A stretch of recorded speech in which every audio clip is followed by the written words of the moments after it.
How many of you, when you arrived, had your passports taken away by the company? These workers now find themselves trapped and working on a development which bears both Trump's name and face, helping to sell the $1 million plus homes that will soon be complete.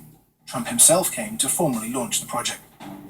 We're building Trump International Golf Club, and it's going to be spectacular right in Dubai, and it's going to be something very, very special. I visited the same showroom to see how it's now being sold. Good to meet you. Nice to meet you. How are you doing? Good, thank you. And the golf course is another Trump International Golf Course? Yeah, we have got Trump. Does he just give his name to the development, or is he involved in... No, it's not his name, but he's a part of it. Right. So Trump does the bigger villas, the golf course, the clubhouse. Also, all the villas inside in the middle, Yeah. it's very big. It will be a community in which you've got everything. In the UK, sometimes in the newspaper you read stories about how the labourers who come from India and Pakistan, they get treated very badly. No. So it's important for us to know, No, at all. so Damak and Trump, they treat them good? Of course. Yeah. We have got millions of projects and we never had such a problem. Never had any issues? Oh, good.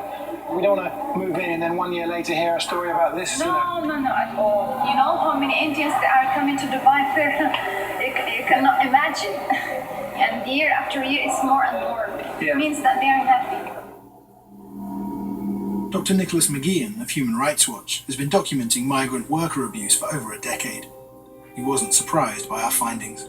Almost everyone we interviewed, they sort of described being promised one thing in their home countries and then arriving and getting a nasty shock. What happens, yes, is workers sign a contract in wherever, Bangladesh, and they arrive in the UAE, they find that they sign another contract for half what they were promised.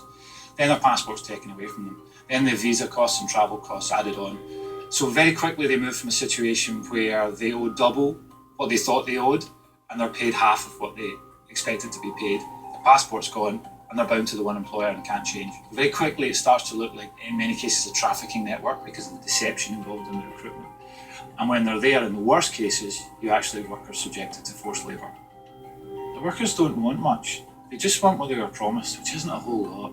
The system has been built up in such a way that everybody knows they can make money. Nothing to be gained from being ethical. Why would you be ethical when you can make so much money from being unethical and you're never going to be prosecuted for it? The Dubai that's sold to you in tourist brochures and it's emblazoned across every building you can see or adverts, it doesn't reflect the actual reality, which is a lot darker. Trump declined to be interviewed for this piece, but his organisation stated, Trump has licensed its name and brand. Trump does not oversee construction and does not employ or supervise any of the companies or individuals who have been retained to work on the building of the project. Trump has a zero-tolerance policy for unlawful labour practices at any project bearing the Trump name.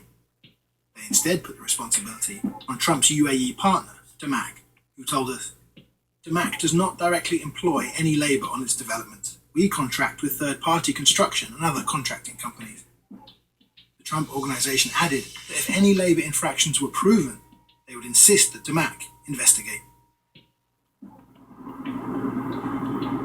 So even by the unbelievably low standards of Dubai, the guys living 18 or 21 to a villa are getting treated really, really badly. But just to make sure that the company doing that to them isn't one bad apple, I'm going to follow back a bunch of other buses ferrying workers who are still working on the Trump golf course to see how they're getting treated, see how it compares to the guys we've already met.